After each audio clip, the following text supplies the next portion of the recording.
Mr. Edwin Tong, Minister for Culture, Community and Youth, and Second Minister for Law. Mr. Desmond Chin, Commissioner of Charities. Mr. David Gerald, President of SIAS. Associate Professor Lim Lee Ching, Dean of the S.R. Nathan School of Human Development, SUSS. Ladies and gentlemen, a very good morning to everyone, and thank you for taking time to be with us today. It is my pleasure to address you as the Chairperson of the 9th Charity Council. I wish to express my sincere appreciation to SIAS and SUSS for coming together to organize this annual conference this year, next year, and in the years to come. It's a prime example of how collaboration can have synergistic effect. I also like to thank our distinguished speakers, panelists, and moderators for giving of your time, talent, maybe treasure in future. The theme of today's conference is Governance in Action, from purpose to practice and impact. These, to me, are the three critical components that underpin a charity's effectiveness. A charity's purpose defines the core mission and the positive change it seeks to create. This purpose must be translated into tangible practices that guides on the strategies, programs, and decision-making. And this, in turn, lead to measurable and meaningful impact, demonstrating the charity's ability to fulfill its purpose. The charity's purpose must be clearly articulated, and this is supported by a robust framework to translate it into practices, beginning with assigning clear roles and responsibilities to the board and the management team, which fosters transparency, accountability, and ethical leadership. It should also include robust internal control mechanisms and regular performance evaluations to ensure that the charity's resources are utilized effectively and that it achieves its stated purpose and outcomes through its activities. By aligning purpose, practices, and impact, you can maximize your positive contribution to society. You can foster trust and confidence among donors, volunteers, and the communities you serve. Ultimately, this interconnectedness empowers charities to alleviate immediate needs, drive lasting change, and create a more just and equitable society. Our revised Code of Governance, Principle Number 1, emphasizes the need to have a purpose to be the key signpost for all that you do. Building upon Minister's insightful address, I applaud the collaborative effort between the Charity Council, KPMG Singapore, and the Singapore Institute of Technology in revising the Risk Management Toolkit for Charities. The toolkit will be launched in early 2024, and it provides updates to the top 10 risks in the charity sector. And Minister earlier mentioned that we will continually update the toolkit. It also introduced the concept of the Key Risk Indicators, KRIs, and this guides charities on a systematic approach to risk reporting and insights based on a ERM, which is Enterprise Risk Management Framework.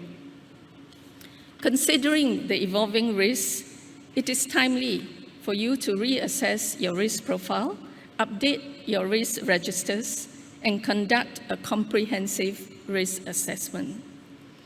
On behalf of the Charity Council, I extend my heartfelt thanks to KPMG and SIT, as well as to participating charities for your invaluable contribution to developing this toolkit. We will inform all charities once the toolkit is ready, as well as the risk management survey report, because they will be placed on the charity portal. I wanted to share my thoughts about board governance and leading with faith, which is our second panel discussion. To me, it is about achieving what I call doing right while doing good. It holds immense significance for me, as it is not only about adhering to faith principles in the case of religious organizations, but rather about all charities embracing values that align with the very essence of the charitable work that we do. And it is compassion, integrity, and a deep-rooted commitment to serve others. This entails a holistic approach to governance, one that places equal emphasis on both operational excellence as well as ethical conduct. It's about charities achieving intended social impact and operating with transparency, accountability, and a genuine concern for the well-being of your beneficiaries, employees, and other stakeholders.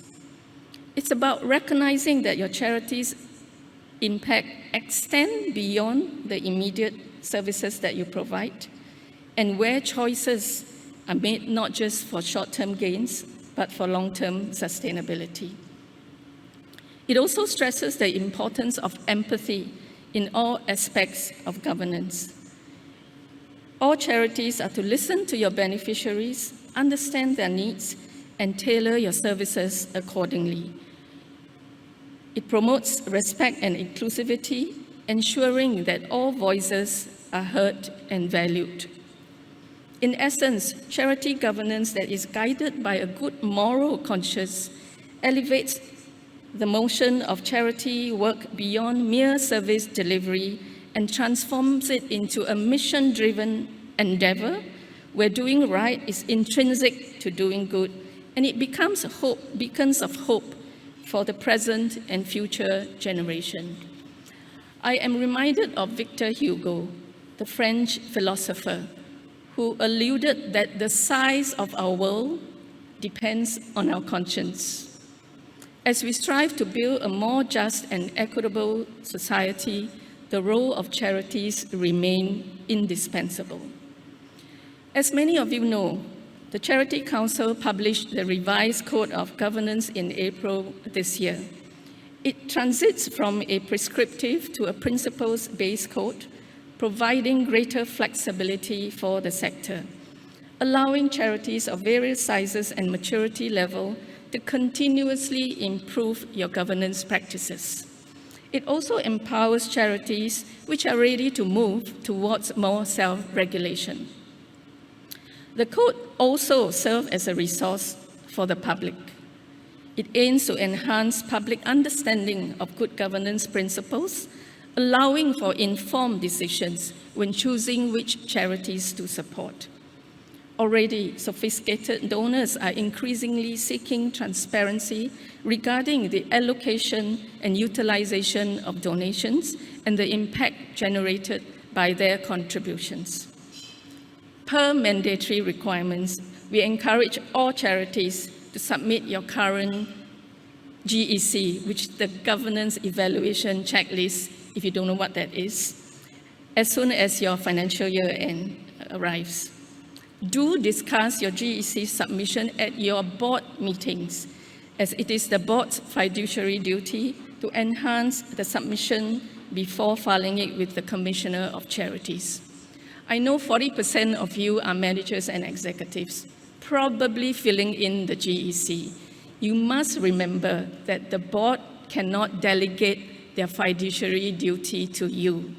So be very alert, be very courageous, and get your board to endorse the GEC and not yourself.